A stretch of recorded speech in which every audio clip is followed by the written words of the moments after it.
Terima kasih Pak. Bapak juga sehat ya. Alhamdulillah sehat, Pak Afid, Pak Dewa, Salah, Pak Muklis Bahar.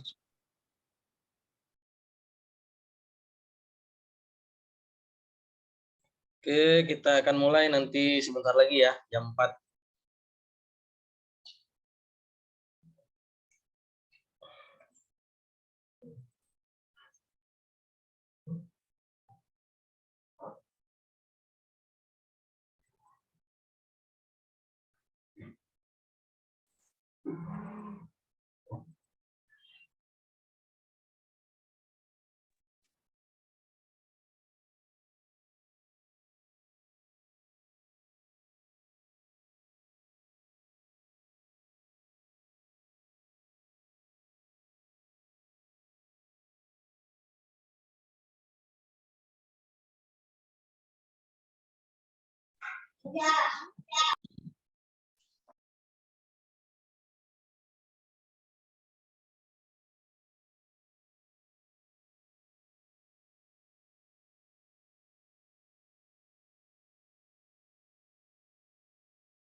Selamat siang Pak Irwandi.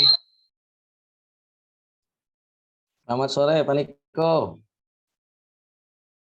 Terima kasih hadir. Siap, siap. Selalu setia, harus dapat penghargaan ini.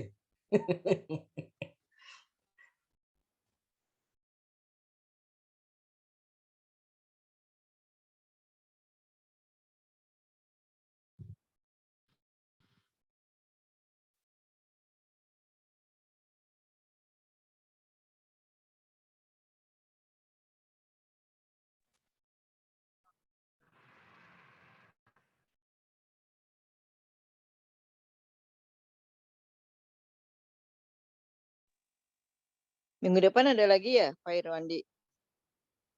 Insya Allah ada Bu. Apa minggu depan? Nanti minggu depan kita bahas tentang menyusun literatur review. Oh, ya. Nanti literatur review dan metode mungkin. Dua pokok bahasan. Hari ini bahas pendahuluan, tapi sebetulnya di dalam pendahuluan itu berat sekali materinya. Kenapa? Ya di sana nanti kita akan bahas tentang menemukan kebaruan atau novelty, kemudian juga ada state of the art nanti. Ya. Sebetulnya kalau hanya pendahuluan sih sederhana, cukup 1 slide saja. Tapi menemukan kebaruan itu kan tidak mudah sebetulnya. Nanti ada beberapa pintu masuk untuk menemukan kebaruan. Jadi 2 menit lagi kita mulai ya.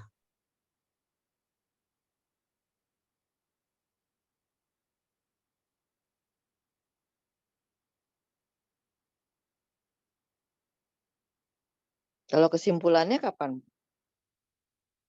Bikin kesimpulan atau bikin saran kapan minggu depannya lagi? Ya pokoknya bertahap. Biasanya 9 pertemuan 1 kurikulum itu selesai ya. Jadi kita bahas satu persatu. Ya.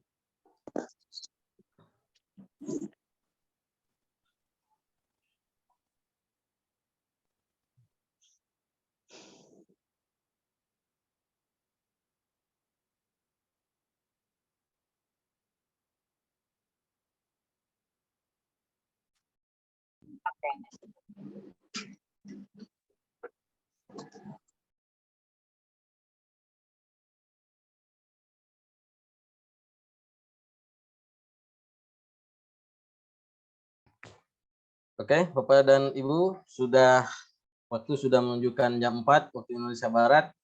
Kita mulai saja acara kita pada hari ini. Bismillahirrahmanirrahim. Assalamualaikum warahmatullahi wabarakatuh. Waalaikumsalam warahmatullahi wabarakatuh. Alhamdulillahirabbil alamin. Assalatu wassalamu ala asrofil anbiya'i wal mursalin sayyidina wa maulana Muhammadin wa ala alihi wa sahbihi ajma'in, amma ba'du. Puji dan syukur kita panjatkan kehadirat Allah Subhanahu wa taala. Pada sore hari ini kita bertatap muka via Zoom di ruang Zoom di dunia maya, ya. Di ini adalah pertemuan yang keempat, ya, materi yang keempat hari ini. Jadi di pendahuluan ini tadi sudah saya sampaikan bahwa riset itu, ya, menarik atau tidak biasanya dibaca dari pendahuluannya. Apakah ada klaim kebaruannya atau tidak, gitu ya. Nah, apa bedanya kebiasaan kita di dalam menulis dengan kebiasaan di jurnal? Nah, itu. Oke. Saya akan share screen Bapak dan Ibu.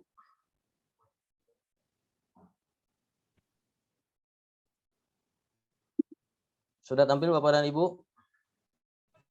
Sudah, Pak. Sudah. Sudah, baik.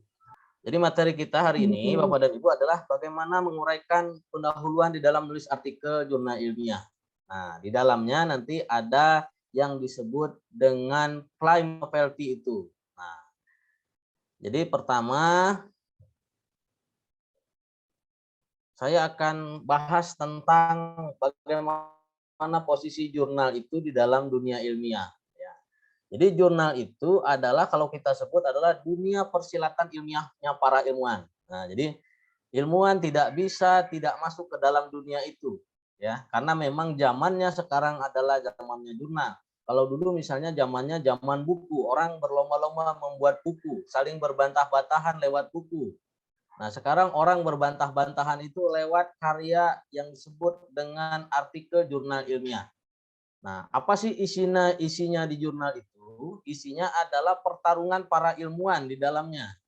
Nah, kalau zaman dulu di dunia Islam misalnya kita pernah mempelajari tentang bagaimana sengitnya perang argumen antara Al-Ghazali dan Ibnu Rushd misalnya mengenai problem ketuhanan dan juga alam semesta misalnya.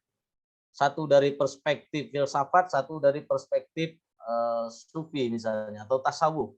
Nah, keduanya punya pandangan yang berbeda tentang menginterpretasikan teks Al-Qur'an secara filosofis. Nah, jadi bertarungnya lewat karya, lewat argumen. Begitu juga sebetulnya di dalam jurnal ilmiah. Kita saling berbantah-bantahan hasil riset dan lain sebagainya, itu dipertarungkan di dalam jurnal ilmiah. Jadi apa yang dipertarungkan sebetulnya di dalam jurnal itu adalah argumen yang baru atau yang kita kenal dengan bahasa kerennya novelty. Nah, novelty itu secara sederhana adalah temuan yang baru. Nah, logikanya kenapa kita melakukan riset secara terus-menerus? Ya, karena untuk mencari sesuatu yang baru. Ya. Nah, secara bahasa, kalau bahasa Inggrisnya read and search, artinya mencari ulang. Apa yang kita cari? Kenapa perlu kita cari ulang? Jadi kita mencari sesuatu yang baru atau yang disebut dengan novelty itu. Nah,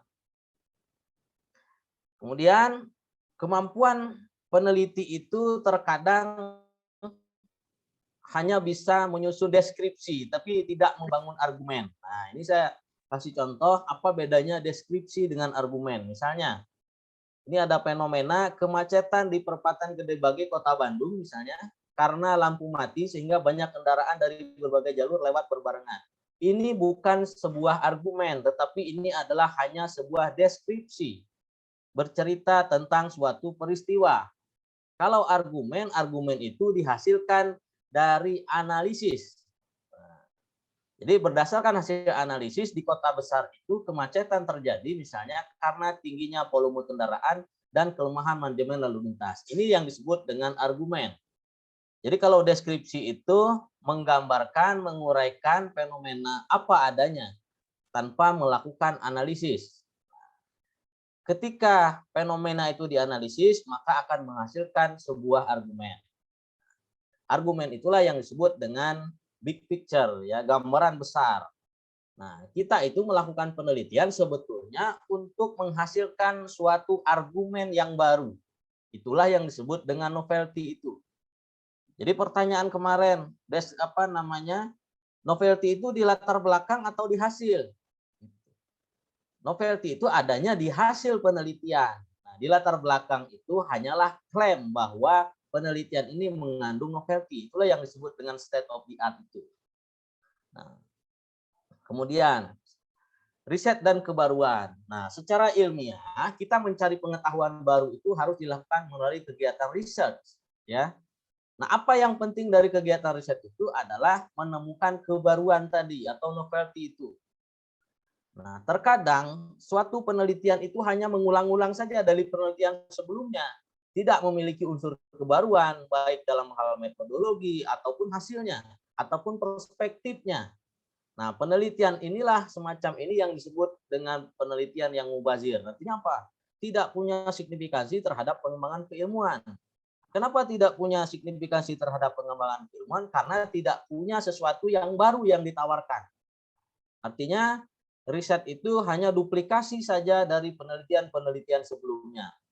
Nah, di dalam jurnal ilmiah ditekankan bahwa setiap riset itu harus menghasilkan sesuatu yang baru yang disebut dengan novelty itu. Nah, maka kita harus melihat masalah itu dari sudut pandang yang berbeda sehingga akan memperkaya pengetahuan juga menjadi rujukan nantinya bagi peneliti selanjutnya. Nah, tidak jarang juga para peneliti itu kesulitan memang menemukan yang disebut dengan kebaruan atau novelty itu. Ya, apalagi misalnya di dalam bidang ilmu sosial. Nah, di dalam bidang ilmu sosial itu betul-betul harus jeli melihat di mana pintu masuk untuk kita menemukan suatu kebaruan. Nah, untuk menemukan adanya novelty di antara rimba raya hasil penelitian itu harus memiliki trik-trik tertentu. Ya, tidak bisa kita tanpa melihat riset-riset sebelumnya, lalu kita menyimpulkan bahwa riset kita memiliki kebaruan, riset kita punya novelty dan lain sebagainya. Nah, oleh karena itu, kenapa di dalam artikel jurnal ilmiah misalnya hanya 15 halaman tapi referensinya hanya jumlahnya sampai 60. Padahal tulisannya hanya 15 halaman misalnya, tapi referensinya sampai 60. Nah, itu karena memang di dalam jurnal ilmiah itu kekuatan referensi itulah menjadi salah satu kualitas dari artikel tersebut. Nah, untuk membangun argumen yang baru, maka kita harus menunjukkan bagaimana argumen peneliti-peneliti sebelumnya. Sehingga argumen kita atau temuan kita itu bisa dianggap sesuatu yang baru dalam dunia ilmiah. Nah, gitu ya.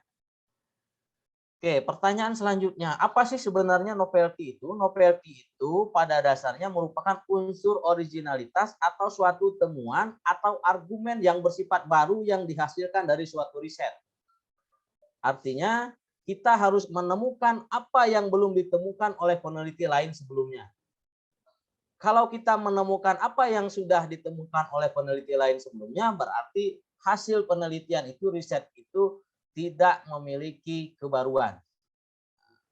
Jadi, apa ukurannya novelty itu? Nah, balik lagi. Ukurannya apa sih dikatakan novelty itu? Artikel itu dikatakan memiliki argumen yang baru bila argumen tersebut belum pernah diajukan di publikasi lain. Jadi ukurannya novelty dalam artikel jurnal ilmiah itu adalah hasil penelitian yang sudah terpublikasi sebelumnya. Maka tidak heran kalau kita melihat di dalam jurnal ilmiah, misalnya tadi 15 halaman tetapi referensinya sampai 60. Karena memang untuk mencari celah di mana yang belum dibahas atau ditemukan oleh peneliti sebelumnya itu, kita harus menyajikan penelitian-penelitian terdahulunya sesuai dengan topik-topik tertentu. Supaya kita bisa menemukan di mana celah untuk menemukan sesuatu yang baru. Nah, pertanyaan selanjutnya adalah, apakah hal yang sudah umum diketahui oleh banyak orang bisa menjadi suatu kebaruan? Jawabannya bisa, asalkan belum pernah ada yang mempublikasikan. Jadi sesuatu yang umum kita bicarakan sehari-hari belum tentu bukan novelty, bisa jadi dia novelty. Karena novelty itu adalah ukurannya adalah dibandingkan dengan publikasi-publikasi sebelumnya. Kalau argumen itu belum pernah dipublikasikan orang, itu bisa dianggap suatu kebaruan. Nah, tapi persoalannya menemukan novelty itu kan tidak mudah. Nah, dalam upaya menemukan novelty itu, kita harus menemukan dulu apa yang disebut dengan research gap. Nah, kenapa kita perlu mengumpulkan referensi yang banyak? Karena kita ingin mencari dari riset-riset terdahulu tentang suatu topik, di mana riset gap-nya. Nah, sehingga disitulah pintu masuk kita untuk membangun suatu kebaruan tadi, atau yang disebut dengan novelty. Jadi ketika sudah diketahui ada celahnya, baru kita bisa mengklaim bahwa penelitian kita ini punya sesuatu yang baru yang bisa ditawarkan. Itulah yang disebut dengan state of the art nantinya. Nah, jadi kita harus tahu apa yang sudah ditemukan oleh peneliti-peneliti sebelumnya, kemudian untuk mengklaim apa yang belum ditemukan oleh mereka. Nah, itulah yang akan kita temukan dalam riset kita yang disebut dengan kebaruan temuan dalam suatu riset, yang disebut juga dengan novelty. Jadi sekali lagi Bapak dan Ibu, kebaruan itu adalah kebaruan argumen dibandingkan dengan argumen-argumen yang sudah pernah terpublikasi sebelumnya. Jadi kalau kita biasanya kalau bikin pendahuluan itu terpakunya pada fenomena. Sementara di dalam artikel jurnal ilmiah tidak terpaku pada fenomena tetapi pada research gap. Oleh karena itu, nanti di dalam introduction itu isinya sebetulnya memetakan riset-riset terdahulu untuk mencari celah di mana sesuatu yang belum ditemukan oleh peneliti sebelumnya. Itulah yang kita sebut sebagai klaim kebaruan nanti. Nah. Oke, pertanyaan selanjutnya. Argumen baru itu apa sih? Nah, argumen baru adalah argumen atas jenis kegiatan yang belum pernah dipublikasikan secara ilmiah. Jadi ukurannya publikasi secara ilmiah. Sesuatu yang sering kita obrolkan setiap hari belum tentu bukan novelty secara publikasi. Karena ukuran novelty itu adalah ukurannya yang sudah terpublikasi. Atau bahkan argumen atas objek kegiatan yang sudah pernah dipublikasikan secara ilmiah. Tetapi ada syaratnya. Syaratnya pertama adalah argumennya berbeda dari argumen sebelumnya atau temuan peneliti-peneliti sebelumnya, atau argumen kita bersifat melengkapi temuan-temuan sebelumnya, atau bahkan argumen kita bisa menyalahkan temuan-temuan sebelumnya. Nah, jadi yang jelas sesuatu yang baru itu yang sudah pernah dipublikasikan juga bisa menghasilkan suatu kebaruan asal argumennya berbeda, argumennya bersifat melengkapi atau bahkan menyalahkan temuan-temuan sebelumnya. Nah, selanjutnya argumen baru itu dari mana munculnya? Tentu dari pertanyaan yang baru. Maka dari riset gap itulah kemudian kita memunculkan pertanyaan yang baru tadi. Nah, oke, kita lihat. Bagaimana langkah menemukan pertanyaan yang baru? Pertama, lagi-lagi adalah kita harus mengumpulkan berbagai macam publikasi-publikasi atau referensi-referensi yang relevan dengan tema yang akan kita tulis. Referensi-referensi yang berkualitas. Kemudian setelah terkumpul, kita baca publikasi-publikasi tersebut, kita pelajari. Langkah selanjutnya adalah kita simpulkan temuan-temuan tersebut atau kita petakan temuan-temuan tersebut. Nah, kita kelompokkan. Nah, kemudian dari pemetaan itu barulah kita bisa menemukan pertanyaan yang baru untuk menghasilkan hasil yang baru, jawaban yang baru, argumen yang baru atau novelty tadi. Maka ukurannya adalah ukuran novelty itu adalah tadi ukuran kebaruan temuan kita dibandingkan dengan temuan-temuan sebelumnya. Nah, jadi langkahnya adalah pertama kita harus mengumpulkan referensi dulu. Referensi yang berkualitas sebanyak-banyaknya tentang suatu tema, kemudian kita pelajari, kemudian kita simpulkan, kita petakan hasilnya, kemudian kita dari pemetaan itu akan menimbulkan yang namanya research gap. Dari research gap itulah kemudian kita bisa membuat pertanyaan yang baru untuk menghasilkan temuan yang baru. Nah, di sini ada beberapa pintu masuk untuk menemukan kebaruan, Bapak dan Ibu. Pertama adalah kesenjangan literatur. Kedua, kekosongan literatur. Ketiga, kekosongan metode. Keempat, kekosongan perspektif atau pendekatan. Atau bisa juga perbedaan objek. Nanti kita bahas satu-satu. Nah, kita bahas pertama dari kesenjangan literatur. Seperti apa misalnya kesenjangan literatur itu? Kesenjangan hasil penelitian. Penelitian dengan tema yang sama, atau kalau dalam bahasa istilah kuantitatif itu variabelnya sama, tetapi temuannya berbeda. Nah, misalnya contoh ilustrasinya seperti ini. Ada artikel X, temuannya menyebutkan bahwa A plus B itu sama dengan 1. Nah, artikel Y, ada artikel Y menyebutkan bahwa A plus B itu tidak sama dengan 1, tapi sama dengan 2. Nah, ini artinya di dalam artikel dengan tema yang sama, dengan variabel yang sama, tetapi temuannya berbeda antara artikel yang satu dengan artikel yang lainnya. Maka ini yang kita sebut dengan kesenjangan literatur atau kesenjangan hasil penelitian.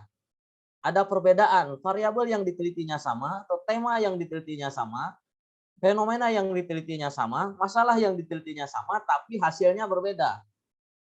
Nah, dari pemetaan ini, pemetaan literatur ini, maka kita menyimpulkan bahwa temuan artikel X dan artikel Y itu berbeda. Nah, dari situ kita bisa merumuskan pertanyaan tadi. Apa yang menyebabkan temuan di artikel X dan Y itu berbeda?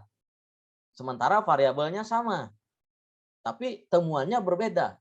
Nah, di situ kita bisa memunculkan tadi pertanyaan yang baru. Ya, itu dari kesenjangan literatur. Atau yang kedua ada kekosongan literatur, misalnya kekosongan variabel. Kalau dalam penelitian kuantitatif, misalnya ada artikel menyebutkan bahwa A plus B 1. Ada artikel lain menyebutkan A plus C juga sama dengan 1. Padahal variabel yang diujinya berbeda, tetapi menghasilkan temuan yang sama. Nah, lalu saya menyimpulkan bahwa hasil akhir temuan dalam artikel tersebut sama, tetapi variabelnya hanya A, B, dan C misalnya. Belum ada yang melibatkan variabel D misalnya. Maka saya bisa menambah variabel di situ. Nah, itulah yang disebut dengan kekosongan variabel, ya, kekosongan literatur, ada kekosongan. Nah, kemudian ada contoh pertanyaan yang dapat dimunculkan misalnya. Bagaimana bila D, variabel D itu dipertimbangkan dalam memahami fenomena tersebut? Nah, ini biasanya dalam penelitian kuantitatif, ya. Ada variabel seperti ini. Kemudian yang ketiga, ada kekosongan metode. Pintu masuk yang ketiga adalah kekosongan metode. Misalnya, artikel X dengan menggunakan metode kualitatif hasilnya A plus B sama dengan 1. Ilustrasinya begini. Sementara ada artikel Y menggunakan metode kuantitatif juga hasilnya sama A plus B sama dengan 1. Maka saya menyimpulkan bahwa belum ada yang meneliti dengan menggunakan metode campuran misalnya. Nah, pertanyaan berikutnya adalah yang muncul, bagaimana kalau saya menggunakan metode campuran untuk menganalisis fenomena tersebut? Hasilnya akan seperti apa? Jadi Bapak dan Ibu, kebaruan itu tidak harus selalu pada kebaruan hasil, kebaruan temuan, tetapi juga bisa jadi tadi kebaruan metodenya. Ya, belum pernah ada yang melakukan penelitian dengan tema ini dengan menggunakan metode ini misalnya. Tentu kita harus menyajikan bagaimana metode-metode yang digunakan untuk menganalisis tema tersebut, metode yang digunakan oleh peneliti-peneliti sebelumnya. Nah, jadi yang ketiga adalah dari pintu kekosongan metode. Kemudian yang keempat, ada dari pintu kekosongan perspektif atau pendekatan. Beda pendekatan misalnya. Jadi bisa juga kebaruan itu dari kebaruan pendekatan, meskipun hasilnya juga sama. Nah, misalnya ada artikel X menyatakan secara psikologis A plus B itu sama dengan 1. Artikel Y menyatakan secara sosiologis A plus B sama dengan 1. Lalu saya menyimpulkan bahwa pendekatan secara ekonomi misalnya belum memahami fenomena tersebut. Nah, maka saya membuat pertanyaan bagaimana kalau saya menggunakan pendekatan ekonomi misalnya atau pendekatan rasional choice di dalam memahami fenomena tersebut.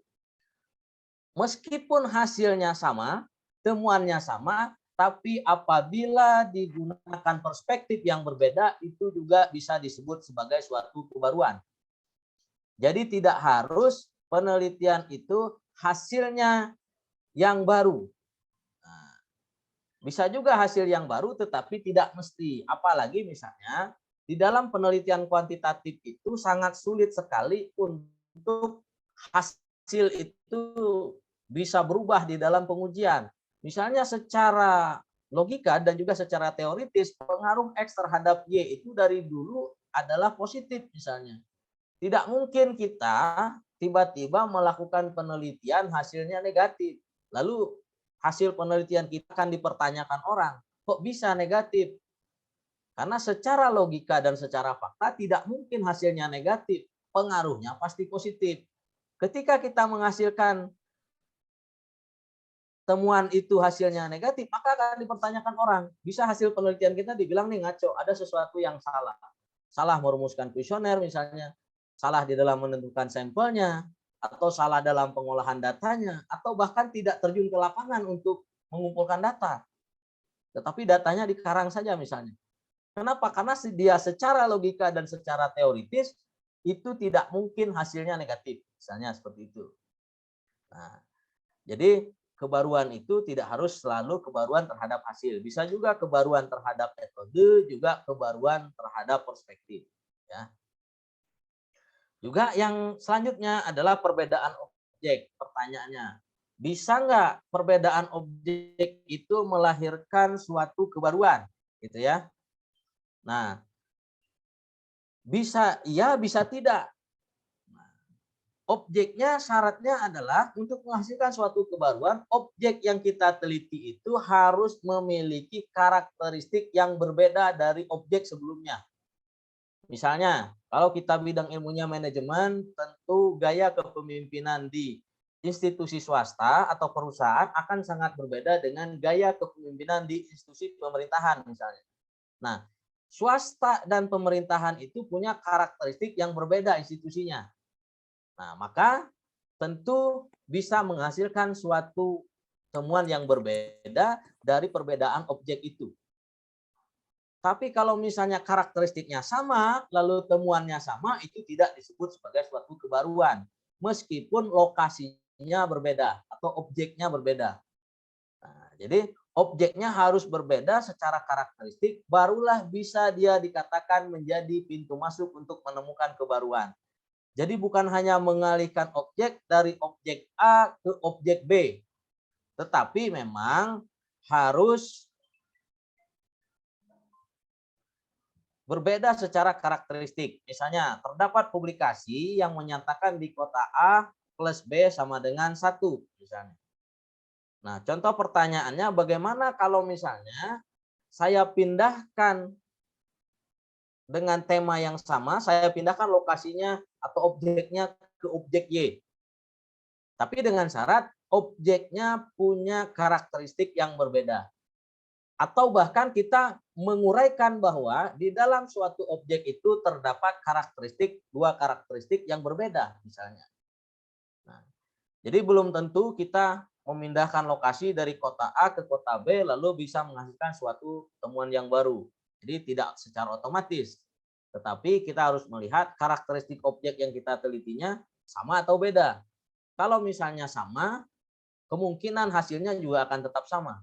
Objeknya sama, hanya lokasinya yang berbeda, karakteristiknya sama, temuannya juga berbeda hasilnya. Hasilnya juga sama seperti itu, ya. Maka tidak dikatakan suatu kebaruan. Nah, selanjutnya, hal apa saja yang dapat dijadikan sasaran untuk membangun argumen yang baru? Pertama, kebaruan hasil. Bagaimana kebaruan hasil? Asal temuan kita berbeda dari temuan-temuan sebelumnya, itu pasti kebaruan. Kedua, kebaruan dari segi metodologi. Kita menggunakan metodologi yang berbeda dari publikasi-publikasi sebelumnya, walaupun temuannya sama, juga bisa menjadi suatu kebaruan. Kebaruan dalam hal apa? Dalam hal metodologi. Nah, kemudian yang ketiga adalah perspektif. Kita menggunakan perspektif yang baru yang belum pernah digunakan oleh peneliti-peneliti sebelumnya. meskipun hasilnya sama, kita teliti dengan perspektif yang berbeda, itu juga merupakan suatu kebaruan. Yang namanya kebaruan perspektif. Kemudian yang ketiga, yang keempat tadi, kebaruan objek. Nah, kalau kita meneliti di dua objek yang berbeda, misalnya penelitian terdahulu itu di objek A, kita meneliti di objek B yang punya karakteristik yang berbeda, meskipun ternyata temuannya sama, maka juga bisa dikatakan suatu kebaruan. Kebaruan dalam hal apa? Kebaruan dalam hal objek. Nah, atau yang kelima, untuk menemukan suatu kebaruan itu bisa kita melakukan juga studi literatur, atau yang hari ini lagi tren adalah misalnya Systematic Literature Review, SLR. Nah, penelitian literatur bisa nggak misalnya masuk ke jurnal terindex Scopus? Bisa, tapi harus menggunakan SLR, Systematic Literature Review. Nah, kalau kebaruan hasil, kebaruan metodologi, kebaruan perspektif, kebaruan objek, ini identiknya dengan penelitian lapangan. Ya, jadi pintu masuk penelitian lapangan itu kalau nggak kebaruan hasil, kebaruan metodologi, kebaruan perspektif, atau kebaruan objek. Hanya itu. Nah, kemudian juga bisa menemukan kebaruan dari literatur review. Kita memetakan literatur-literatur sebelumnya. Nah, bahkan ada juga yang namanya book review. Book review juga bisa masuk ke jurnal terindeks Scopus, jurnal bereputasi. Nah, kita lihat satu-satu. Bagaimana sih yang disebut dengan kebaruan hasil misalnya? Publikasi-publikasi terdahulu menyatakan A plus B itu sama dengan 1. Lalu saya meneliti A plus B itu tidak sama dengan 1, tapi sama dengan 2. Nah, artinya temuannya berbeda dari temuan sebelumnya. Ini merupakan sumber kebaruan. Atau saya menemukan A plus C sama dengan 1. Hasilnya sama, tapi variabelnya berbeda misalnya.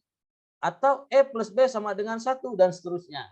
Atau saya menemukan A dan B tidak dapat ditambah karena sama-sama huruf, misalnya sumber kebaruan. Itu argumen kita. Jadi kesimpulannya segala hasil penelitian yang memiliki nilai berbeda atau temuan berbeda dengan publikasi yang telah ada sebelumnya dapat menjadi pintu menuju kebaruan argumen. Tapi tidak harus selalu berupa kebaruan hasil, ya. Atau bisa juga kebaruan metodologi misalnya. Terdapat publikasi yang menyatakan bahwa berdasarkan hasil penelitian kuantitatif A plus B1. Belum ada yang pakai kualitatif. Misalnya saya gunakan metode kualitatif. A plus B sama dengan 1 juga. Hasilnya kan tidak baru sebetulnya. Tetapi apa yang barunya? Metode yang baru. Maka kita bisa berargumen. Walaupun digunakan metode yang berbeda, A plus B juga tetap sama dengan 1. Gitu. Nah, atau yang kedua, saya melakukan penelitian dengan metode mixed method. A plus B juga 1. Sumber kebaruan juga. Nah, jadi meskipun hasilnya sama, bila didapat dengan metode yang berbeda, itu dapat menjadi pintu masuk menuju kebaruan argumen. Ya, jadi pintunya itu ya. Nah, kemudian bisa juga kebaruan perspektif pendekatan, misalnya terdapat publikasi yang menyatakan bahwa secara sosiologis A plus B sama dengan 1. Saya menemukan bahwa secara agamis A plus B sama dengan 1. Ya, ini sumber kebaruan. Kebaruannya di mana? Di perspektif atau pendekatan. Tidak kebaruan hasil. Tidak selalu kebaruan itu harus pada hasil. Atau saya menemukan dengan perspektif yang lain A plus B 1 juga. Ini sumber kebaruan. Nah, kebaruannya di mana? Di perspektif. Yang sebelumnya peneliti itu misalnya menggunakan pendekatan sosiologis, belum ada yang menggunakan pendekatan antropologis, maka kita gunakan pendekatan antropologis untuk memahami suatu fenomena misalnya. Nah, jadi meskipun hasilnya sama, bila kita menggunakan sudut pandang yang berbeda, itu sudah bisa menjadi pintu masuk untuk membangun kebaruan argumen. Oke, tadi objek. Objek juga, terdapat publikasi yang menyatakan bahwa di kota X itu A plus B sama dengan 1. Saya meneliti di kota X, A plus B sama dengan 1 juga. Nah, itu bukan merupakan suatu kebaruan, tetapi merupakan suatu duplikasi atau pengulangan dari penelitian terdahulu. Kenapa? Karena objeknya sama, temanya sama, atau variabelnya sama, hasilnya sama. Nah, inilah yang disebut dengan penelitian yang mubazir. Tidak ada kebaruannya. Tidak memiliki kontribusi terhadap pengembangan keilmuan. Nah, pertanyaannya bagaimana agar saya bisa menjadikan suatu objek sebagai pintu menuju kebaruan argumen? Bisa nggak? Jawabannya bisa.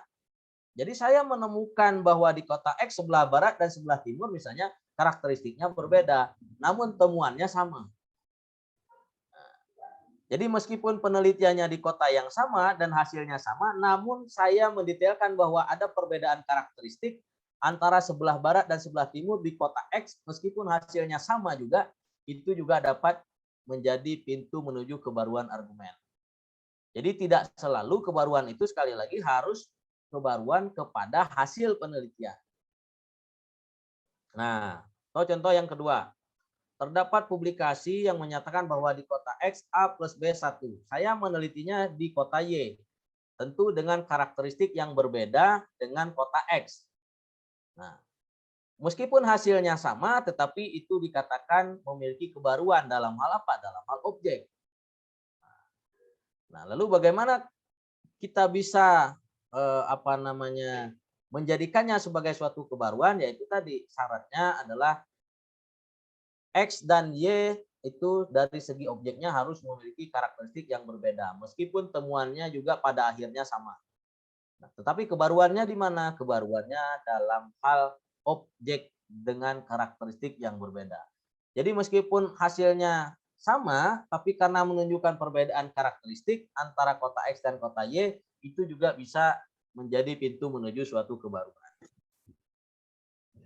Nah, kemudian bisa juga literatur review. Banyak kalau kita lihat di jurnal-jurnal bereputasi, ada yang menerima literatur review, tentu dengan metode SLR, tidak sedikit artikel yang dianalisisnya, sumber pustaka yang dianalisis. Kemudian dia memetakan ya temuan-temuan peneliti-peneliti sebelumnya. Meskipun bukan riset lapangan, ini risetnya riset literatur. Misalnya, publikasi-publikasi sebelumnya menyatakan bahwa ada yang A plus B sama dengan 1, ada yang A plus B sama dengan 3 temuannya, ada yang A plus B sama dengan 5. Nah, lalu saya menyampaikan bahwa publikasi-publikasi di atas punya keseragaman. Ini argumennya, bahwa A plus B itu jadinya angka, tidak huruf. Itu sumber kebaruan. Ya. Kemudian saya menyampaikan bahwa publikasi di atas memiliki keseragaman juga bahwa A plus B hasilnya angka ganjil. Ini ilustrasinya. Ini juga sumber kebaruan. Jadi menyimpulkan temuan-temuan peneliti lain itu dapat menjadi pintu menuju kebaruan argumen. Asalkan apa? Belum pernah ada yang mempublikasi. Jadi kalau kita lihat di jurnal-jurnal bereputasi, Q3, Q2, Q1, ada yang studinya literatur review tapi masuk diterima di sana ya karena memang literatur review itu juga bisa menghasilkan suatu kebaruan. Atau bahkan di jurnal-jurnal bereputasi kita lihat ada yang namanya book review ya. Ada yang namanya book review. Ya. Itu juga bisa publish di jurnal terindeks Scopus. Ini contoh yang kedua. A plus B sama dengan 1, A plus B sama dengan 3, masih yang tadi, A plus B sama dengan 5. Nah, saya menyimpulkan bahwa publikasi di atas itu aneh, misalnya. Ini argumennya. Kenapa aneh? Karena A dan B itu adalah huruf. Kenapa kok ketika ditambah hasilnya angka? Padahal huruf dan angka adalah sesuatu yang jelas beda. Nah, itu. Jadi, kita harus punya argumen di situ. Nah, itu yang disebut dengan argumen tadi. Tidak hanya menjelaskan penelitian terdahulu, hasil A plus B sama dengan 1, hasil A plus B sama dengan 3, hasil A plus B sama dengan 5. Itu namanya deskriptif. Nah, tetapi kita harus membangun kebaruan argumen atau novelty tadi. Jadi, kita mengkritik temuan peneliti lain dapat menjadi pintu untuk menuju kebaruan argumen, asalkan belum pernah ada. Nah, yang terakhir book review. Bagaimana caranya menganalisis suatu buku, mereview suatu buku? Nah, mereview suatu buku itu bukan merupakan menyimpulkan isi dari buku, tetapi kita berkomentar terhadap segala aspek yang ada dalam buku tersebut. Itu bisa menjadi pintu masuk suatu menuju kebaruan argumen. Ya. Misalnya, dari analisis kita terhadap suatu buku, kita menunjukkan bahwa materi buku tersebut dapat merubah cara pikir orang dalam meneliti. Misalnya. Ini suatu sumber kebaruan. Kemudian saya menunjukkan bahwa buku tersebut punya kelemahan. Nah, itu juga kebaruan argumen. Saya menunjukkan bahwa informan-informan dalam buku tersebut misalnya lemah. Jadi bukan menyimpulkan isi buku, tetapi membahas, mereview, mengkritik segala macam aspek yang ada di dalam buku tersebut. Nah, juga misalnya saya menunjukkan bahwa metode yang dipakai oleh buku tersebut lebih dapat dipercaya.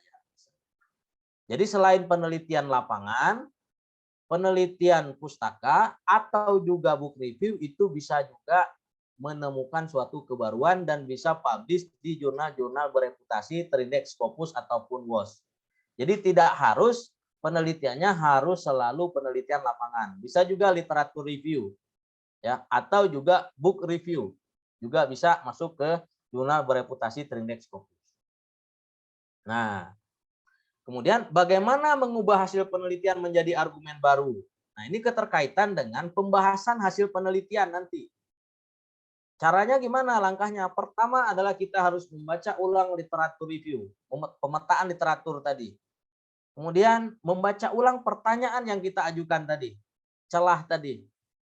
Yang ketiga, mendiskusikan antara literatur review, pertanyaan, data penelitian, dan teori. Inilah yang disebut dengan pembahasan. Jadi di poin selanjutnya ada hasil, ada pembahasan. Apa bedanya hasil dan pembahasan? Hasil itu kalau penelitiannya lapangan menyajikan data-data lapangan.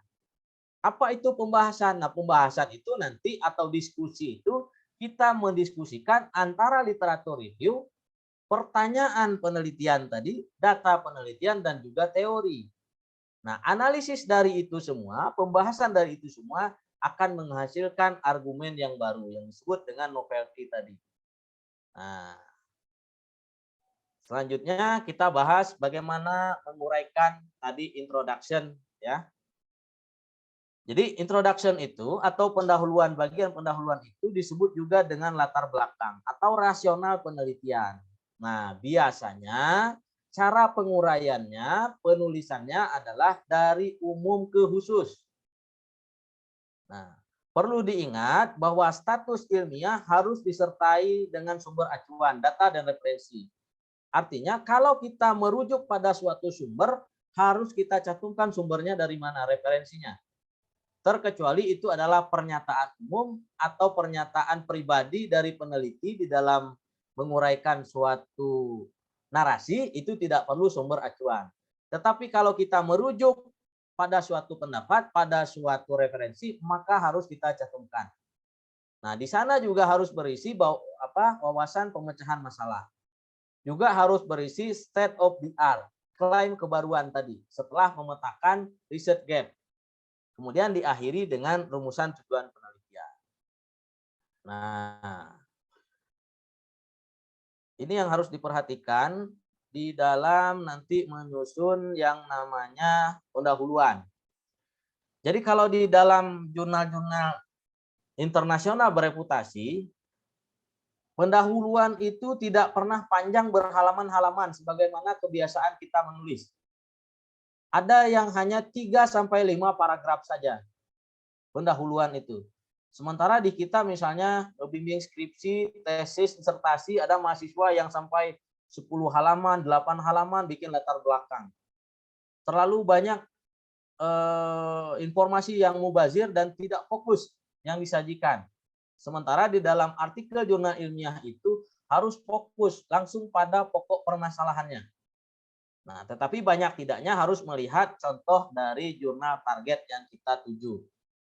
Kemudian mulailah dari konteks umum menyempit ke konteks khusus, ya, fokus artikel tadi. Nah, yang harus diingat dalam merumuskan pendahuluan adalah kita harus menjawab 5 pertanyaan ini, 5 elemen utama. Pertama, pertanyaannya mengapa penelitian Anda penting? Apa urgensinya penelitian yang Anda lakukan itu? Kalau kita membuat bagian pendahuluan, introduction, ada nggak kita penekanannya ke situ? Ya, apa pentingnya penelitian yang kita lakukan? Kemudian, apa yang sudah diketahui dari topik tersebut? Artinya kita harus menyajikan, memetakan tadi literatur sebelumnya tentang topik yang sama yang akan kita teliti. Ya. Apa yang sudah diketahui? Lalu pertanyaan berikutnya, celah atau apa yang belum diketahui atau belum disajikan oleh peneliti sebelumnya tentang topik tersebut. Ini penting. Inilah yang disebut dengan state of the art tadi. Lalu kemudian, kenapa penting untuk mempelajari informasi yang baru yang kita tawarkan tadi? Nah, di akhirnya pasti diakhiri dengan tujuan penelitian. Jadi tujuan penelitian itu harus mengatasi gap tadi. Harus mengatasi kesenjangan yang sudah kita identifikasi dari literatur sebelumnya. Nah, jadi pastikan untuk menambah informasi latar belakang yang cukup untuk memungkinkan pembaca memahami studi yang kita lakukan. Kalau digambarkan secara sederhana, bagian pendahuluan itu bisa digambarkan secara sederhana seperti ini sebetulnya. Jadi tidak perlu panjang-panjang sebetulnya. Ya. Nah, kenapa gambarnya segitiga terbalik? Ini tadi dari konteksnya menguraikannya adalah dari hal-hal yang bersifat umum kemudian ke hal-hal yang bersifat khusus. Pertama, kita harus menyajikan tadi ya apa yang penting dari riset kita. Yang kedua, apa yang sudah diketahui dari topik tersebut keterkaitan dengan temuan peneliti sebelumnya. Kemudian, apa yang belum diketahui dari topik tersebut? Apa kekurangan dari penelitian sebelumnya? Di mana kekosongannya? Di mana gap-nya penelitian-penelitian sebelumnya? Lalu yang keempat, mengapa penting untuk mempelajari tentang informasi yang baru yang akan kita tawarkan? Nah, diakhiri dengan tujuan penelitian. Tidak pernah di dalam introduction artikel jurnal ilmiah itu menyajikan rumusan masalah, tetapi selalu diakhiri dengan tujuan penelitian. Karena tujuan penelitian itu adalah sebetulnya menjawab rumusan masalah. Tapi di dalam artikel jurnal ilmiah tidak pernah dicantumkan rumusan masalah. Dia langsung pada tujuan penelitian. Jadi sebetulnya Bapak dan Ibu, teman-teman sekalian, untuk membuat introduction di dalam artikel jurnal ilmiah itu cukup saja 5 elemen ini yang kita sajikan. Kebanyakan kita terlalu fokus pada data lapangan, fenomena lapangan. Budaya kita kan begitu, deskripsi misalnya disebut masalah, itu adalah masalah lapangan. Sementara orang beranggapan bahwa masalah riset itu adalah gap. Nah, jadi sebetulnya kalau bikin pendahuluan ya cukup saja menjawab, kalau sudah 5 pertanyaan ini terjawab, komplit semua, selesai introduction atau pendahuluan itu. Tidak perlu berhalaman-halaman. 3-5 paragraf saja cukup. Secukupnya, sesingkat mungkin. Nah. Kemudian tadi ya. Nah, di dalam latar belakang itu ada yang namanya state of the art. Apa state of the art itu? Dikenal juga dengan pemetaan pustaka dan juga ada yang menyebutnya sebagai pernyataan tentang adanya novelty, tentang adanya gap tadi. Nah, di sisi lain, ini menunjukkan bahwa kita itu menciptakan pandangan yang baru ya tentang tema yang akan kita teliti. Nah, jadi ketika menyusun bagian ini, kita harus memberikan penghargaan kepada penulis sebelumnya. Maka kita harus bahas hasil penelitian mereka. Ya, untuk kemudian kita menemukan di mana gap-nya, di mana kekosongannya, di mana kekurangan yang belum mereka bahas, ya, di mana kekurangan tema apa yang belum dibahas. Jadi itu pentingnya. Bagaimana menulis state of the art? Pertama kita harus meringkas status pengetahuan terkini tentang topik yang kita ajukan. Artinya kita perlu mengidentifikasi riset-riset terkini terkait dengan tema yang sama yang akan kita teliti. Kemudian yang kedua, kita harus mengidentifikasi kesenjangan dalam penelitian dan pengembangan. Di mana kesenjangannya, gap-nya di mana? Lalu kemudian menawarkan saran untuk penyelidikan lebih lanjut. Nah, jadi kita tawarkan sesuatu yang barunya di mana. Nah, ada state of the art, ada literatur review. Ini beda ya. Kalau state of the art itu mengacu pada sesuatu yang mutakhir dan canggih. Nah, dalam konteks penelitian, ini mengacu pada klaim teknik, metodologi, atau pengetahuan terbaru dan terkini dalam bidang tertentu.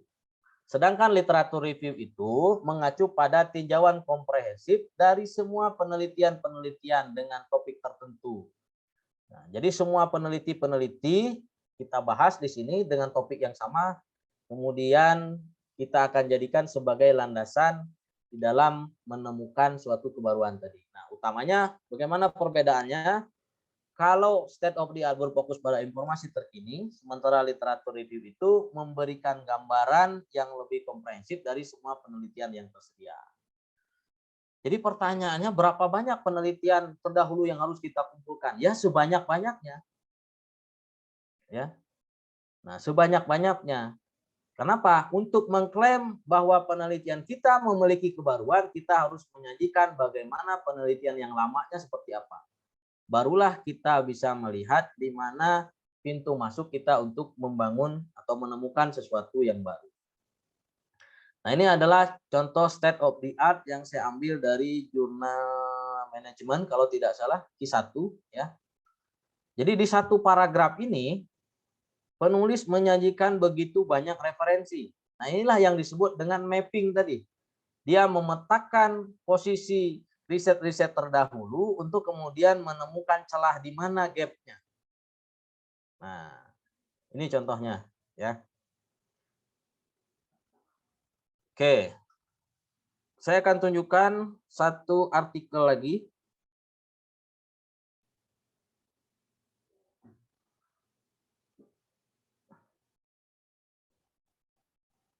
Ada 2 artikel di sini. Tampil Bapak Ibu? Belum, Pak. Belum. Belum, Pak. Belum tampil? Bentar. Saya ulangi.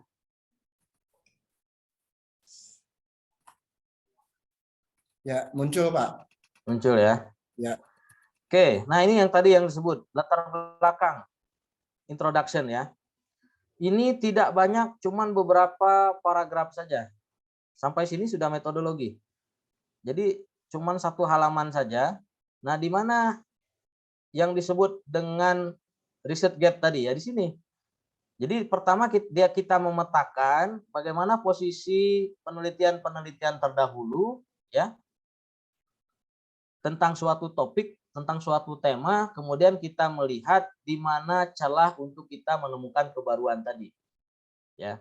Di mana gap-nya? Nah, dari gap itu bisa kita memulai pintu masuk untuk menuju kebaruan. Bisa kebaruan hasil tadi, bisa kebaruan objek misalnya, bisa kebaruan perspektif ya, hasil akhirnya. Nah, pintu masuknya bisa jadi ada gap hasil penelitian atau ada kekosongan variabel penelitian gitu ya, atau ada kekosongan perspektif. Nah, atau juga misalnya kita pengen meneliti di objek yang berbeda, variabelnya sama tetapi di objek yang berbeda. Maka untuk menemukan pintu masuk itu kita perlu menganalisis berbagai macam penelitian-penelitian terdahulu. Nah, jadi kalau dulu kita kesulitan referensi misalnya, sekarang dengan adanya jurnal ilmiah kok bisa orang menulis 15 halaman tetapi referensinya sampai 60 misalnya, 40, 50 dan sebagainya. Nah, karena memang di sini kita harus menyajikan temuan-temuan peneliti sebelumnya untuk kemudian mencari celah atau gap tadi untuk menemukan kebaruan. Nah, penguraiannya seperti ini, tidak terlalu panjang lebar ya. Jadi dia fokus saja. Nah, kemudian contoh yang kedua, artikel yang kedua.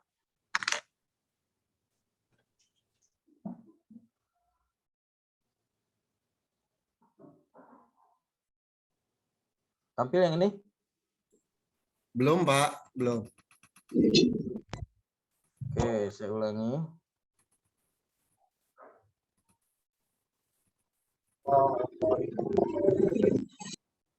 Ya, muncul, Pak. Nah, ini kan dari sini nih introduction-nya. Ya. Dari sini dia sudah mulai memetakan penelitian terdahulu. Nih referensinya banyak nih. Nah, lalu dia walaupun kata dia dan seterusnya. Nah, jadi dia menyajikan dulu penelitian-penelitian sebelumnya. Nah, tetapi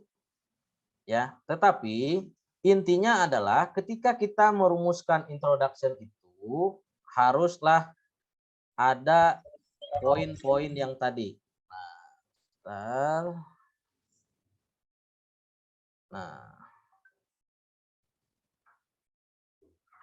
Nah, ini intinya. Jadi ketika kita menyusun introduction itu harus menjawab 5 poin ini. Pertama, kenapa penting riset yang kita lakukan, ya. Kemudian apa yang sudah diketahui oleh peneliti-peneliti sebelumnya, apa yang sudah ditemukan oleh peneliti sebelumnya, apa yang belum ditemukannya, gap-nya di mana. Nah, kemudian kenapa penting untuk meneliti itu? Kenapa penting untuk membahas itu? Kemudian diakhiri dengan tujuan penelitian. Nah, jadi intinya membuat introduction itu menjawab ini. Nah, yang tidak mudah adalah tadi bagaimana menemukan pintu masuk untuk menemukan kebaruan tadi. Nah, jadi sekali lagi saya ulang bahwa yang dinamakan novelty itu adalah kebaruan temuan penelitian kita dibandingkan dengan temuan-temuan sebelumnya. Jadi ukurannya adalah publikasi lagi.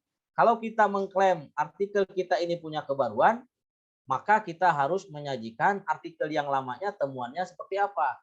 Sehingga temuan kita ini atau penelitian kita ini bisa dianggap memiliki suatu kebaruan.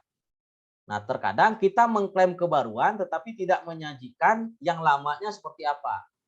Maka sering kalau misalnya submit di jurnal internasional bereputasi, ketika kita mengklaim ada penelitian saya memiliki kebaruan, lalu dikomentarin oleh reviewernya misalnya, klaim Anda terlalu dini. Kenapa terlalu dini? Anda belum memetakan literatur-literatur sebelumnya yang lamanya seperti apa, sudah Anda klaim bahwa penelitian Anda yang memiliki kebaruan, penelitian Anda yang terbaru. Nah, jadi harus melihat bagaimana publikasi-publikasi yang lamanya. Temuannya seperti apa? Berbeda nggak dengan temuan penelitian kita? Apa yang bedanya dengan temuan penelitian kita misalnya? Apa yang bedanya? Dari segi hasil kah? Dari segi temuan kah? Dari segi metodologi kah? Misalnya? Dari segi variabel kah? Ya. Atau dari segi perspektif kah yang berbedanya? Atau apa misalnya? Kalau dia penelitian lapangan. Jadi untuk terbit di jurnal internasional bereputasi tidak harus selalu penelitian itu harus dari penelitian lapangan. Bisa juga dari literatur review, ya, atau yang disebut dengan systematic literatur review. Nah, ini ada contoh literatur review kalau tidak salah. Sebentar, saya lihat dulu.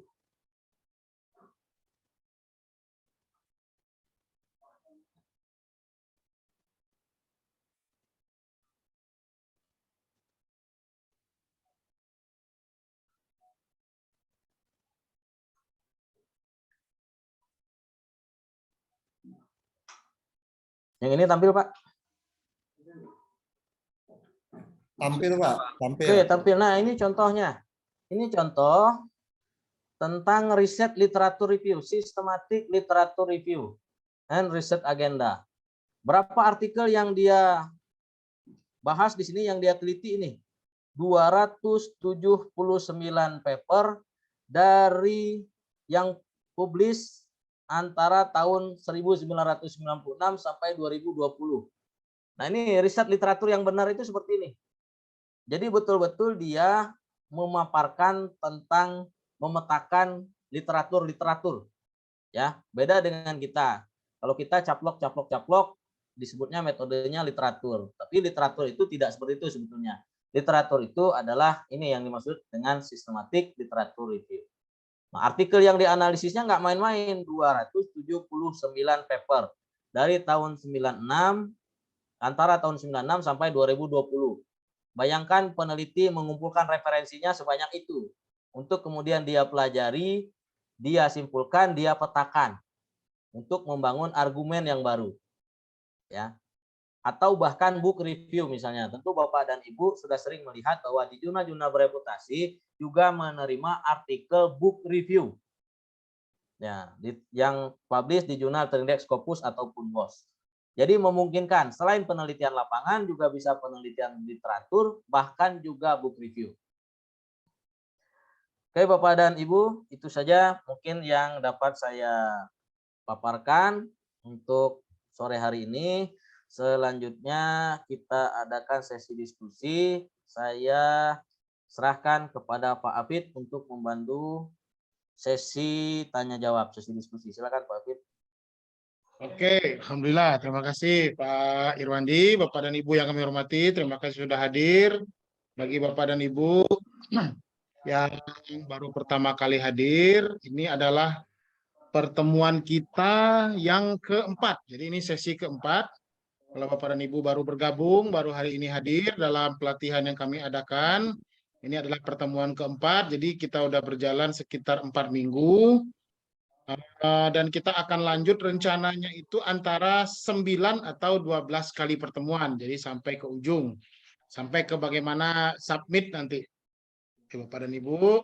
Kalau yang baru pertama kali hadir tentu nanti menyesuaikan diri saja. Kami memang menyarankan untuk bergabung ke grup khusus untuk ngaji. Ngaji jurnal ini kami adakan di 3 versi. Versi pertama itu versi offline atau versi tatap muka. Karena kebetulan kami berbasisnya di UIN Sunan Gunung Jati Bandung. Jadi bagi Bapak dan Ibu yang tidak terlalu jauh dari UIN Bandung, bisa bergabung di versi tatap mukanya itu setiap hari Senin. Setiap hari Senin kami mengadakannya ba'da asar mungkin sekitar 3:30 sampai jam 5:30.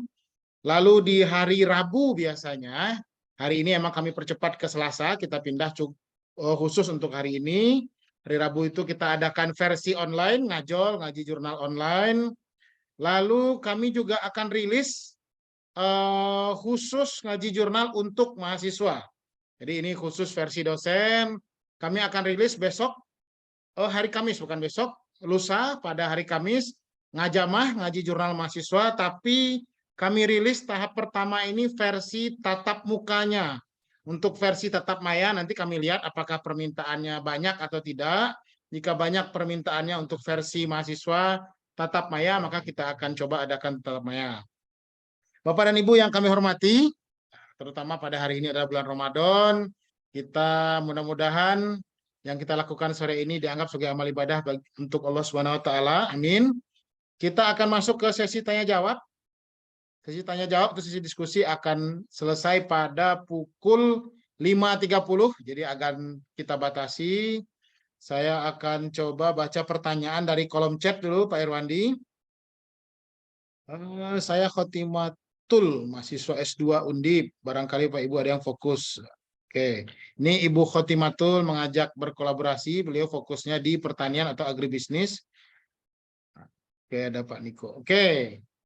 Pertanyaan pertama dari Pak Syahrudin. Pak Syahrudin yang selalu hadir dari ULM Kalsel. Bagaimana contoh menulis novelty? Oke, contoh pernyataannya Pak Irwandi. Kalau Pak Irwandi punya contohnya, barangkali silahkan disajikan dulu. Oke, pertama saya menjelaskan begini. Novelty itu tidak di introduction Bapak dan Ibu. Jadi novelty itu nanti di akhir, di hasil, di kesimpulan. Nah, tetapi di dalam introduction itu ada yang disebut dengan state of the art.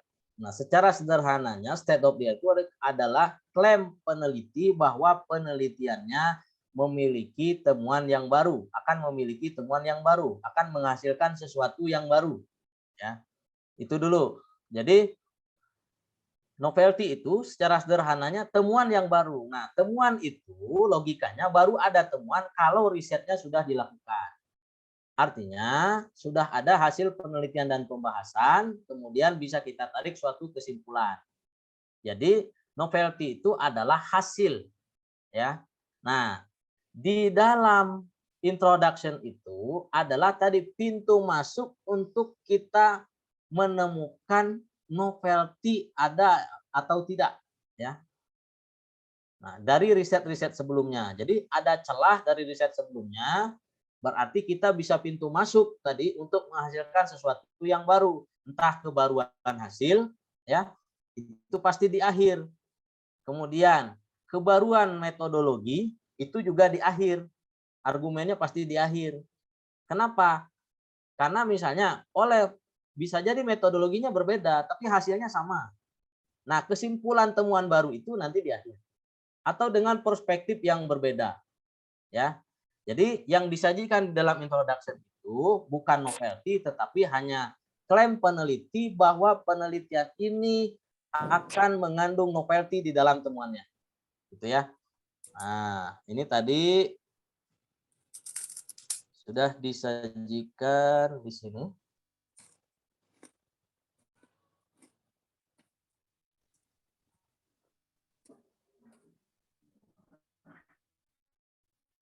Nah, ini contohnya. Jadi yang di paragraf 2 paragraf ini adalah peneliti itu menyajikan, dia mengulas penelitian-penelitian terdahulu untuk kemudian dia klaim bahwa riset ini punya kelemahan, riset ini punya kekosongan, riset ini punya gap, dan lain sebagainya. Nah, dari situlah kemudian dia akan mengklaim bahwa penelitian saya akan menghasilkan sesuatu yang baru, ya, baik kebaruan dalam segi hasil tadi, atau kebaruan dalam hal metodologi, atau kebaruan dalam hal perspektif, atau kebaruan dalam hal objek misalnya. Atau kebaruan juga tambahan temuan dari segi variabel misalnya.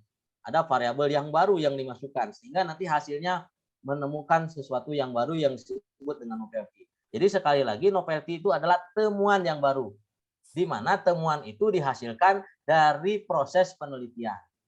Nah, ini baru latar belakang atau pendahuluan atau introduction. Introduction ini belum novelty, tapi hanya klaim bahwa penelitian ini berbeda dari penelitian sebelumnya. Sehingga penelitian ini akan menghasilkan sesuatu yang baru karena dia berbeda dari penelitian sebelumnya. Nah, seperti itu mungkin, Pak Pit. Oke, baik. Terima kasih Pak Irwandi. Kita lanjut. Boleh share PowerPoint? Boleh nanti. PowerPoint-nya bagus. Oke. Nah, izin bertanya dari Pak Rio Sundari. Berapa batasan jumlah artikel yang harus dibaca dan dijadikan gap research untuk penelitian? Karena penelitian kami yang akan diteliti pasti sangat banyak, baik berbahasa Indonesia maupun bahasa Inggris. Nah, intinya Pak Irwandi, kira-kira berdasarkan pengalaman Pak Irwandi selama ini, berapa sih minimal artikel yang harus dibaca sehingga kita bisa membangun gap research? Oke. Berdasarkan pengalaman saya dan juga saya banyak membaca literatur-literatur terkait dengan jurnal internasional bereputasi, biasanya yang dijadikan sebagai landasan penelitian terdahulunya itu 20 ke atas, Pak. Jadi kalau cuma 10 itu dikiranya masih kurang. Bahkan tadi untuk literatur review sampai 249 artikel. Yaitu untuk literatur review. Ini untuk penelitian lapangan, kita harus kumpulkan referensi-referensi berkualitas ya. Nah, utamakan begini, kan kita itu ingin membantah penelitian terdahulu, temuan penelitian terdahulu. Oleh karena itu, maka referensi yang kita bantah itu harus yang di atas. Jangan yang kita bantah, misalnya kita tulis di jurnal terindeks Scopus, tapi yang kita bantah jurnal yang terbit Sinta misalnya. Kan nggak imbang gitu. Jadi kalau kita membantah itu sesuatu yang di atas. Artinya referensi yang di atas. Penulis-penulis hebat itulah yang kita kumpulkan referensinya untuk kemudian kita kritik di mana kekurangannya. Ya, kekurangan penelitian dia di mana. Atau apa yang dia lupakan di dalam penelitiannya. Itu yang kita tawarkan. Maka tadi bisa membuat argumen yang berbeda kalau memang hasil temuannya berbeda, atau bisa melengkapi temuan sebelumnya, kalau dirasa belum komprehensif, masih kurang, atau juga bisa menyalahkan temuan sebelumnya, kan itu. Nah, maka riset-riset terdahulu ini sangat penting kita di dalam membangun argumen tadi. Untuk menunjukkan sesuatu yang baru, mengklaim sesuatu yang baru, maka kita harus menyajikan yang lamanya seperti apa. Nah, berapa yang lamanya yang perlu kita sajikan? Bisa sebanyak-banyaknya. Nah, tetapi kan setiap riset itu punya pengelompokan. Oh, misalnya ini variabelnya sama, temuannya begini, ya. Oh, ini variabelnya sama, ini temuannya berbeda. Itu lihat gap tadi. Nah, jadi sebetulnya tidak juga kita harus membaca secara keseluruhan. Kan kita tahu minggu yang lalu kita bahas tentang abstrak. Sebetulnya dari abstrak saja kita sudah tahu metode apa yang digunakan di dalam riset itu. Kebaruannya di mana? Kebaruan menurut si penulis tadi di dalam artikelnya. Lalu kebaruan dia di mana? Nah, jadi dari situ sebetulnya mereview literatur itu tidak harus kita membaca dari halaman judul sampai daftar pustaka, tetapi bisa juga misalnya untuk mempersingkat kalau referensinya banyak bisa saja dibaca dari abstraknya saja. Tetapi itu berlaku kalau memang sumber-sumber kita itu kredibel, terpercaya, diambil dari jurnal-jurnal bereputasi. Nah, kalau dari jurnal-jurnal yang biasa-biasa, jurnal nasional dan lain sebagainya, seringkali kadang judulnya kemana, abstraknya kemana, isinya kemana, kesimpulannya kemana. Sehingga kadang-kala abstrak itu tidak mewakili riset yang sesungguhnya. Isi dari artikel itu tidak terwakili. Nah, kalau misalnya di dalam artikel di jurnal bereputasi itu sudah pasti terpercaya di situ. Jadi dengan kita membaca abstrak saja sebetulnya kita sudah bisa memetakan hasil-hasil penelitian itu. Yang kita sebut tadi mencari gap-nya di mana, ya. Jadi pengalaman saya bisa sampai 20 ke atas artikelnya untuk penelitian lapangan, penelitian terdahulunya. Itulah yang kita petakan. Ya, kalau 10 biasanya terlalu sedikit. Nah, sebanyak-banyaknya. Gitu, Pak Fit. Oke, kita lanjut. Penyusunan pendahuluan yang baik itu seperti apa ya, Pak? Apakah harus ke contoh kasus terlebih dahulu atau gimana? Oke. Tadi sudah saya ulas sedikit perbedaan kita, budaya kita di dalam menulis dengan artikel jurnal ilmiah itu sangat besar jurangnya. Kalau kita membimbing skripsi saja misalnya kita sebagai seorang dosen, kalau belum ketemu masalah penelitian lapangannya, masih kita suruh cari mahasiswa, cari masalahnya dulu. Dikasih masalahnya apa. Nah, sementara orang itu kadangkala tidak berangkatnya dari lapangan, meskipun dia risetnya lapangan. Tetapi berangkatnya mencari kebaruan itu bukan dari fenomena, tetapi dari gap literatur sebelumnya. Maka tadi contoh yang saya sajikan misalnya, tidak ada sedikit pun dia di introduction itu menyajikan data lapangan. Tidak satu pun. Dia hanya bahas literatur terdahulu seperti apa. Lalu dia temukan gap-nya. Nah, hasil lapangan itu nanti dia sajikan di mana? Di result itu. Ya. Nah, jadi tidak harus selalu kita itu menyajikan kasus terlebih dahulu. Kasus itu belakangan. Nah, kalau kita biasanya menguraikannya dari umum ke khusus, umum dulu, nanti baru masuk ke objeknya, baru masuk ke fenomenanya, barulah disebut ada yang disebut dengan masalah penelitian. Kan biasanya begitu. Nah, tetapi di dalam konteks artikel jurnal ilmiah itu tidak harus berasal dari lapangan, bahkan meniadakan lapangan dulu, meskipun penelitiannya lapangan. Lapangannya dibahas di mana nanti? Di result itu. Di introduction fokus saja dia mencari, memetakan literatur, gap-nya di mana nih yang bisa dimasuki untuk menemukan suatu kebaruan. Nah, begitu kira-kira. Oke, siap. Kalau saya sih sering bercandanya kayak gini. Kalau kita itu hobinya gini. Indonesia adalah negara agraris. Indonesia adalah negara maritim. Berdasarkan data BPS jumlah penduduk, modelnya biasanya kayak gitu. Memang kita kebiasaannya karena tulis skripsi disertasi memang kebiasaannya umum khusus. Ternyata di jurnal ilmiah memang sebetulnya lebih kepada literatur yang lebih diutamakan. Oke. Ada pertanyaan dari Pak Eka Kurnia. Bagaimana teknis cara menulis ulang referensi penelitian yang sebelumnya? Apakah langsung kopas dari artikel yang bersangkutan atau mengcopy dulu ke Word agar tidak ada temuan plagiasi? Ini paling sering ditanyakan pribadi. Ya, silakan. Ya. Jadi sebetulnya sudah agak terjawab sedikit. Kalau kita mereview referensi itu, mereview artikel itu cukup saja baca abstrak. kemudian tidak mungkin kita copy paste abstrak ini secara utuh. Nah, kita baca lalu kemudian kita simpulkan, bisa diuraikan dengan bahasa kita. Dengan kata lain, dalam menulis artikel jurnal ilmiah diperlukan kemampuan parafrase yang baik. Dan kalau kita mengutip juga jangan terlalu banyak melakukan pengutipan langsung karena itu akan berimplikasi kepada tingginya similarity. Ya. Jadi tidak boleh copy paste, jadi diolah ulang. Kata-katanya diolah ulang atau diuraikan dengan kalimat kita sendiri tanpa merubah esensi dari artikel tersebut. Itu secara singkatnya.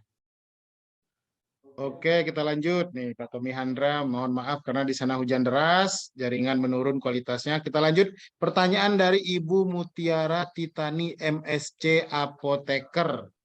Assalamualaikum, waalaikumsalam. Untuk ini berkualitas pertanyaannya nih Pak. Untuk pendekatan pemecahan masalah, isinya yang seperti apa Pak Irwandi?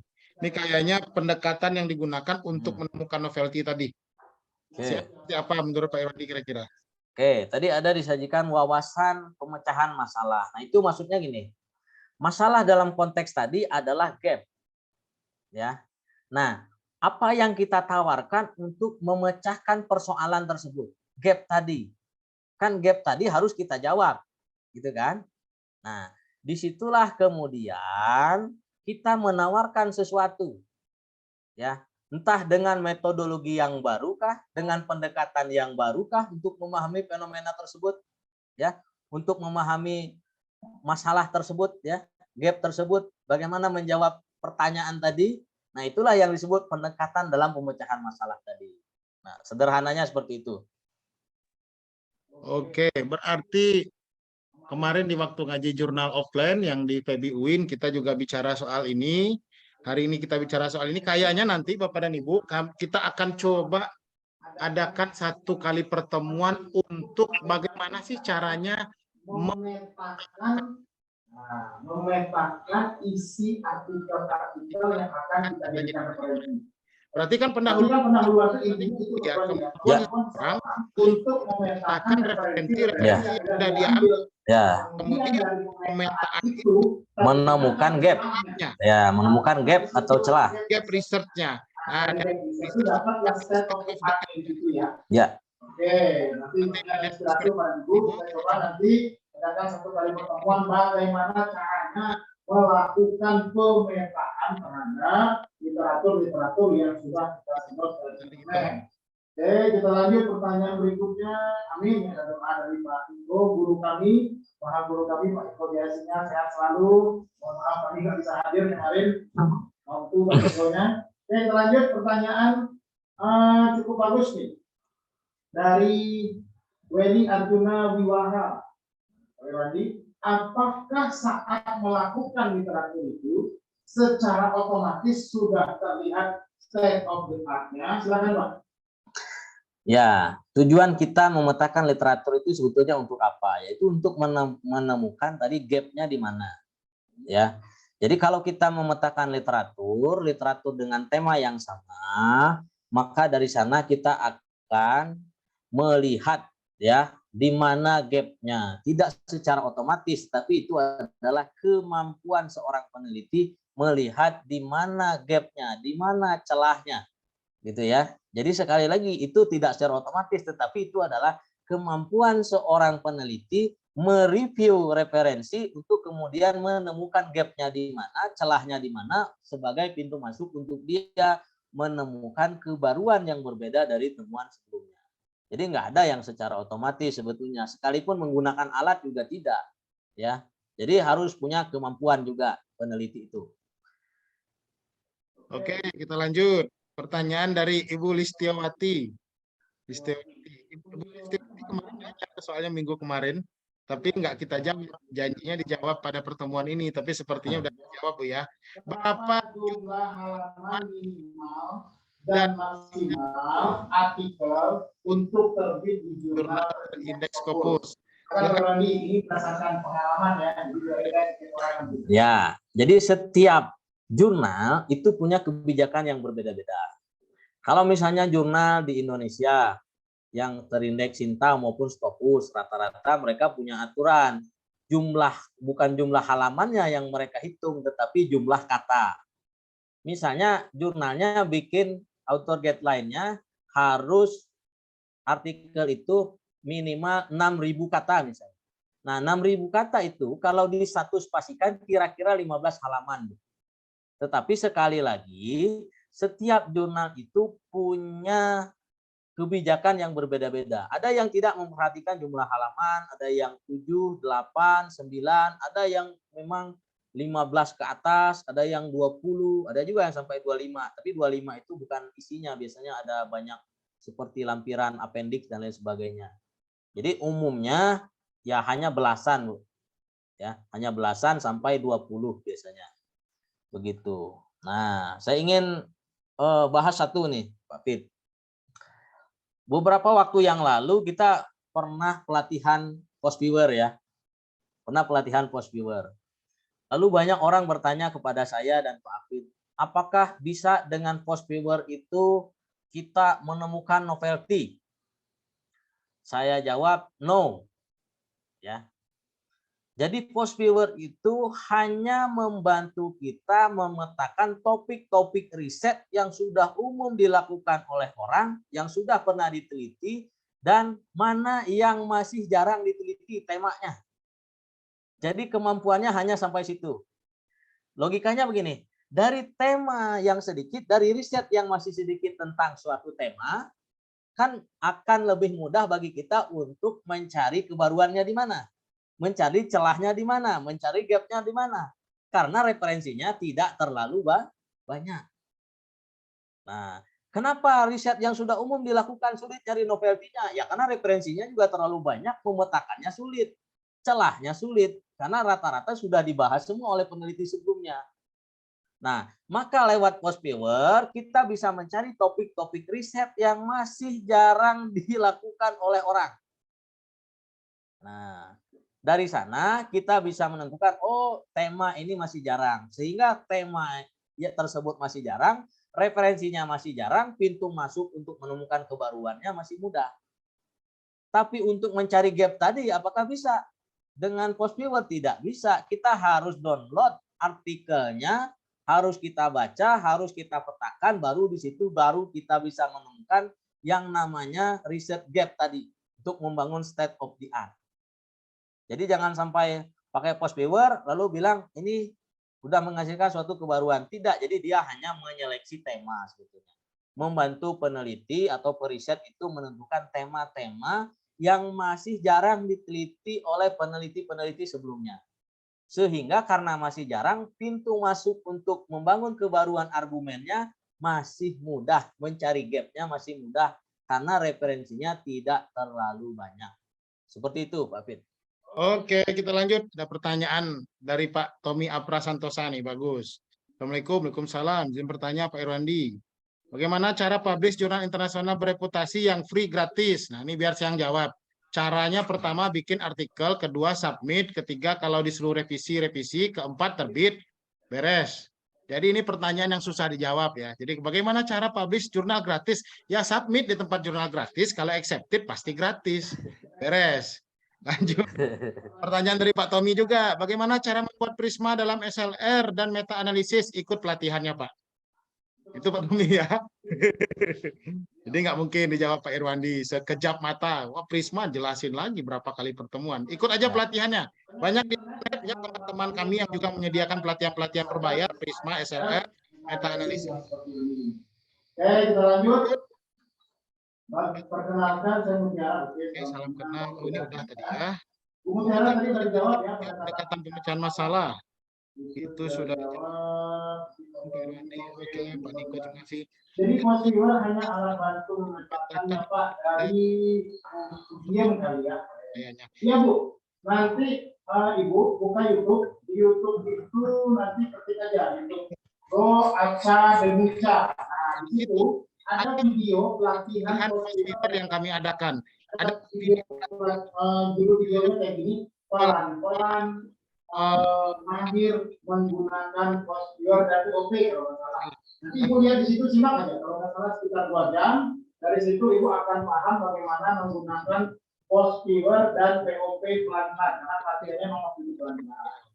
Besar Pak, kalau ada pelatihan Prismanya, banyak Bu di internet Bu, kami baru mengadakan. Jadi kami sebetulnya fokusnya adalah ke fondasi, ke yang dasar-dasar, karena kami lihat kawan-kawan penggerak publikasi yang lainnya banyak mengadakan pelatihan, satu pelatihan 2 jam langsung beres, karena itu nggak mungkin Bapak dan Ibu pelatihan 2 jam langsung bisa gitu, nggak mungkin. Jadi kami lebih fokus pada pelatihan berseri yang sifatnya fondasi, yang sifatnya basicnya dulu. Adapun kalau Ibu Aidil misalnya butuh pelatihan terkait Prisma, SLR, analisis, banyak tuh, banyak ragam-ragamnya. Boleh kali di internet untuk pelatihannya kalau nggak salah 300.000, sekitar 300.000-an lah. Kalau ada yang gratis biasanya meminta kita untuk buktikan dengan share ke grup-grup WA lain. Oke, Bapak dan Ibu, saya sudah bacakan pertanyaan yang di grup chat. Kalau masih ada pertanyaan, kita masih ada waktu sekitar 9 menit lagi. Kami coba umumkan kepada Bapak dan Ibu di room chat. Saya coba share beberapa pengumuman penting. Pertama terkait bagi Bapak dan Ibu yang belum bergabung ke grup ngaji, silahkan. Di situ ada link bergabungnya. Yang tadi bertanya PowerPoint materi, Pak. Ya, PowerPoint materinya dari Narsum akan kami share di grup WA. Yang butuh sertifikat boleh kontak admin khusus untuk kegiatan 081364653235.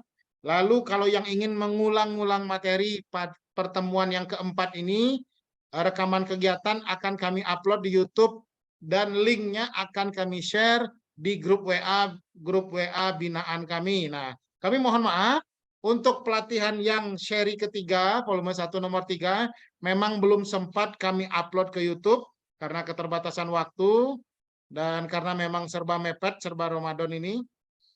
Pagi dimulai lebih lambat, sore diselesaikan lebih cepat. Jadi mohon maaf untuk yang seri ketiga dan seri keempat mungkin akan kami upload berbarengan.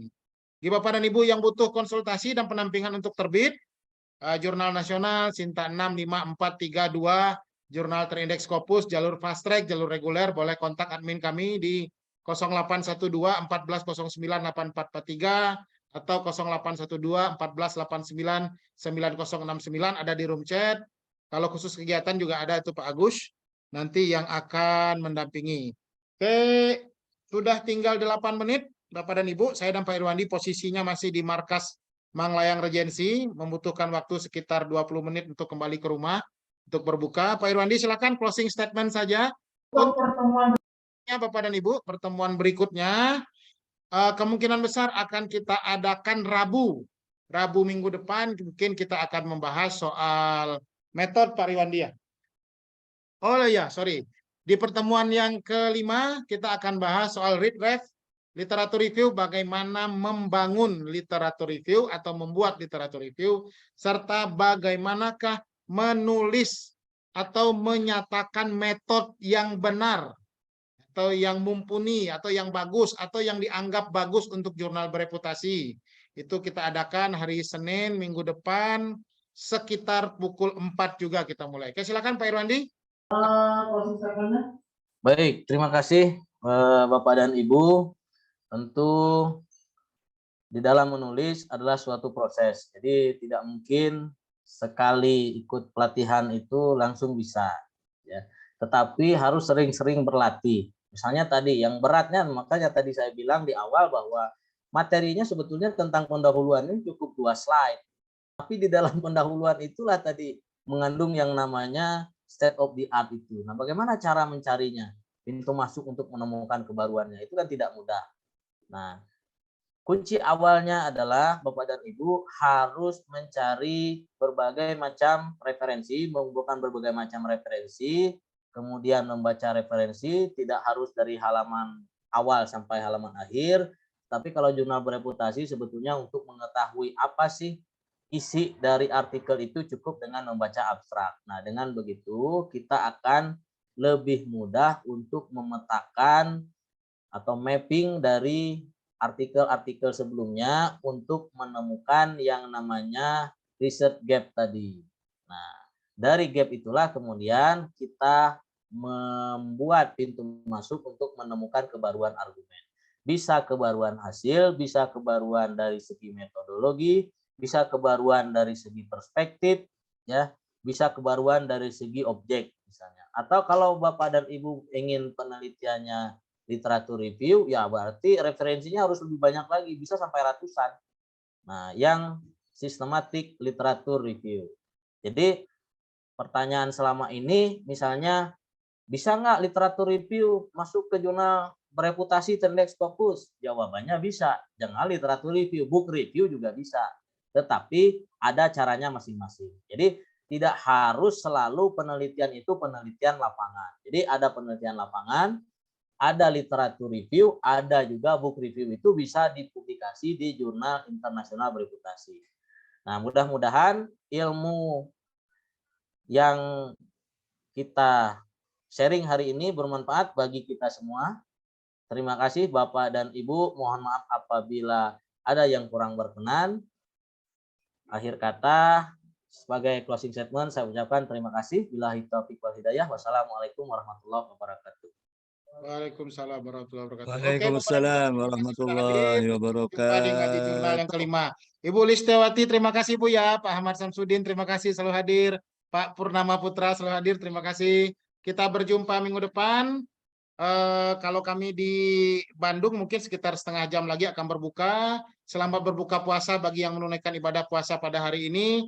Jangan lupa berdoa saat berbuka atau menuju berbuka, karena salah satu waktu yang paling mustajab untuk berdoa adalah saat kita berbuka puasa. Kami tutup. Wabillahi taufik wal hidayah. Assalamualaikum warahmatullahi wabarakatuh.